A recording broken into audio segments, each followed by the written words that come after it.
বিসমিল্লাহির রহমানির রাহিম। আসসালামু আলাইকুম রহমতুল্লাহি ওয়া বারাকাতুহু। সুপ্রিয় দর্শক, মাহফুজ আলমের এই যে 360 ডিগ্রি ঘুরে যাওয়া স্ট্যাটাস কি বুঝায়? আপনারা কি বুঝেন যে মাস্টার মাইন্ড, যে মাহফুজ আলম ম্যাটিকুলাস ডিজাইন করে এই গণ অভ্যুত্থান ঘটিয়েছেন বলে আমাদের প্রধান উপদেষ্টা পরিচয় করিয়ে দিয়েছেন। এই পরিচয় করে দেওয়ার পরে মাহফুজ আলম একের পর এক স্ট্যাটাস, একের পর এক গৃহযুদ্ধের হুমকি, একের পর এক বিতর্কিত যে স্ট্যাটাস বা মন্তব্যগুলো করেছেন, তাতে আমরা সহজেই বুঝতে পারি যে একাত্তরের চেতনা বিরোধী একটা শক্তির পুনর্ভাব বা একাত্তরের চেতনা বিরোধী একটা শক্তির আবির্ভাব ঘটেছে। একাত্তরের স্বাধীনতাকে অস্বীকার করে যে বাংলাদেশের রাজনীতি করা যায় না, এটা আমি অনেক আগে বারবার বলে আসছি, 100 বার বলেছি। প্রত্যেকটা ভিডিওতে আমি এই কথাটা বলে থাকি। এখন এই যে বালখিল্য আচরণ, অর্থাৎ মাহফুজ আলমের 360 ডিগ্রি উল্টে গিয়ে বঙ্গবন্ধুর বন্দনা করা, এটা বিষয়টা হচ্ছে এরকম যে বাঘ কতটা বেকায়দায় পড়লে ঘাস খাইতে পারে। বাঘ কি কখনো ঘাস খেতে পারে? পারে না।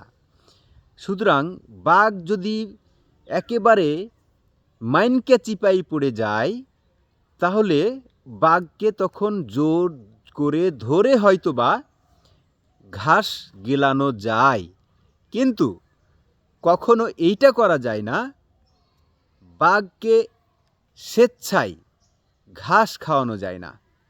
সুতরাং মাহফুজ আলম যতগুলো বিতর্কিত কর্মকাণ্ড, যতগুলো স্ট্যাটাস বঙ্গবন্ধুকে নিয়ে উনি দিয়েছেন, বঙ্গবন্ধুর মুছে ফেলার জন্য, বঙ্গবন্ধুর ৭২ স্বাধীনতাকে মুছে ফেলার জন্য যত অপপ্রয়াস উনি চালিয়েছেন, যত কিছু কথা বলেছেন, এখন বঙ্গবন্ধুকে নিয়ে বন্দনা, এটা ভূতের মুখে রাম নাম এর মতোই।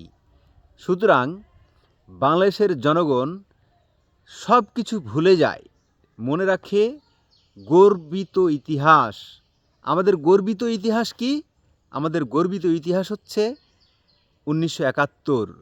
1971কে নিয়ে জামায়াত ইসলাম তাদের একটা পত্রিকায়, ছাত্র সমাজ নামক কোনো একটা পত্রিকায় তারা তুলে ধরেছেন, যারা বিপদগামী মুসলিম কিংবা যারা ভুল বুঝতে পেরে কিছু মুসলিম 71 সালে যুদ্ধে নেমেছিল, তারা মুক্তিযোদ্ধা, তাদের এটা ভুল একটা সিদ্ধান্ত বা ভুল একটা আইডিয়া ছিল, এটা আপনারা তুলে ধরেছেন। আপনারা বুঝতে পেরে ক্ষমা চেয়েছেন। আপনাদের মনের বিরুদ্ধে চলে এই কথা, মনের ভিতরে চলে এই কথা, আর আপনারা এখন ক্ষমা চেয়ে কোনো লাভ আছে? ঠিক এরকম মাহফুজ আলম, ঠিক এরকম নাগরিক কমিটি, ঠিক এইরকম নাগরিক কমিটি, আমি বলি নাগরিক কমেডি, আমি বলি এই সমন্বয়কারীরা না, এটা হবে হচ্ছে বৈষম্য বিরোধী যে আন্দোলন বলেন আপনারা, এখন যেটা আমরা বুঝতে পারি, যেটা আসলে বৈষম্য বিরোধী আন্দোলন নয়, বরং 71 বিরোধী আন্দোলন, 71-এর স্বাধীনতা বিরোধী আন্দোলন, এটাই তারা প্রমাণ করতে চলেছেন বা এটাই তারা প্রমাণ করেছেন। কারণ 30 লক্ষ শহীদের বিনিময়ে লেখা সংবিধান, 2 লক্ষ মা বোনের ইজ্জতের বিনিময়ে আনিত স্বাধীনতা তারা যেভাবে বিকৃত করতে চলেছেন, বিকৃত করেন, বিকৃত করতে যান, কবরচনা করতে চান, এই মুজিববাদ কি আমরা জানি না, তবে বুঝতে পারি তারা বাংলাদেশের স্বাধীনতাকে অস্বীকার করার একটা প্রবল প্রবণতা, যেটা কিনা জামায়াত ইসলামের ধৃষ্টতা। জামায়াত ইসলামের সুর এবং সমন্বয়কারীদের সুর, 71 বিরোধীদের সুর একই সুর। সুতরাং একটা রসুনের যে অনেকগুলো কোয়া, তা এই সমন্বয়কারীরাই বুঝিয়ে দিচ্ছেন। জামাতের যে গোড়া জামাত এবং উপরের যে কোয়াগুলো, একটা সমন্বয়ক, এক একটা সমন্বয়ক, এক একটা নাগরিক কমিটি, এক একটা উপদেষ্টাদের মধ্যে যে 3 জন আছেন এরা, এবং বৈষম্য বিরোধী ছাত্র আন্দোলনের যারা নেতৃত্ব দিয়েছেন তারা সবাই জামাতের, তারা পেইড এজেন্ট। তারা প্রত্যেকেই জামাতের যে অপকৌশল, ৭১কে বিভিন্নভাবে ইনিয়ে বিনিয়ে অস্বীকার করার যে অপকৌশল, এইটাই পথ তারা বেছে নিয়েছেন। সুতরাং এই বালখিল্যতা মানুষ মেনে নেবে না।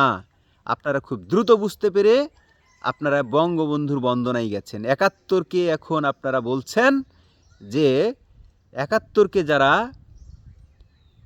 অস্বীকার করবে তারা এই দেশে রাজনীতি করতে পারবে না। এটা তো যারা স্বাধীনতাকামী মানুষ, যারা ৭১-এর চেতনায় বিশ্বাসী মানুষ, তারা বলবে। জনাব সার্জিস আলমের মুখে যাবে না এটা কথা। যদিও সার্জিস আলম পোল্টিবাজ, ছাত্রলীগ করেছেন, বঙ্গবন্ধুকে নিয়ে গলা ফাটিয়েছেন, সেই সার্জিস আলম স্বাধীনতা বিরোধীদের কাতারে গিয়ে মিলে মিশে একাকার হয়ে গেছেন। সুতরাং জনগণ আগামী দিনে আপনাদেরকে যে কখন প্রতিহত করতে নামে আপনারা টেরও পাবেন না। বিএনপি যে সমাবেশ বা বিএনপি যে তাদের কর্মসূচি ঘোষণা দিয়েছে, আওয়ামী লীগও তারা একটা কর্মসূচি ঘোষণা দিয়েছে। আওয়ামী লীগের যারা অন্যায় করেছে, অপরাধ করেছে, তাদের বিচার হোক, কিন্তু আওয়ামী লীগ এবং বিএনপির কর্মসূচি কাকতালীয় নয়। এটা হচ্ছে আদর্শিক একটা মিল। আদর্শিক মিলের জায়গা থেকে বিএনপি এবং আওয়ামী লীগ একত্রিত হয়েই মাঠে নেমেছে। আচ্ছা ধরুন তো, বিএনপি যদি এখন কোনো সভা সমাবেশ করে, যারা তৃণমূলের একদম নিষ্ক্রিয় আওয়ামী লীগ করে, যারা কিনা নিষ্পাপ মানুষ, বিএনপির পিছনে চলে যায়, আপনারা কেমনে পৃথক করবেন? আপনারা যে ঘোষণা দিয়েছেন তাদের ঠেকানোর, কেমনে ঠেকাবেন? পারবেন না। কারণ আপনাদেরকে মানুষ একদিকে করে ফেলেছে, স্বাধীনতার বিরোধী একটা শক্তি আপনারা, এবং বিএনপি এবং আওয়ামী লীগ স্বাধীনতার সপক্ষের শক্তি। সুতরাং এখানে প্রমাণ হয়ে গেছে স্বাধীনতার বিপক্ষ শক্তি বনাম স্বাধীনতার সপক্ষের শক্তির ঘোষণা। এটা কাকতালীয় নয়। সুপ্রিয় দর্শক, আপনারা ভালো থাকবেন, সুস্থ থাকবেন। কথা হবে অন্য কোনো একটি ভিডিওতে। চ্যানেলটি নতুন, সাবস্ক্রাইব করে পাশে থাকবেন। কথা হবে অন্য কোনো একটি ভিডিওতে, সেই অপেক্ষায়। আসসালামু আলাইকুম রহমতুল্লাহি ওয়া বারাকাতুহু।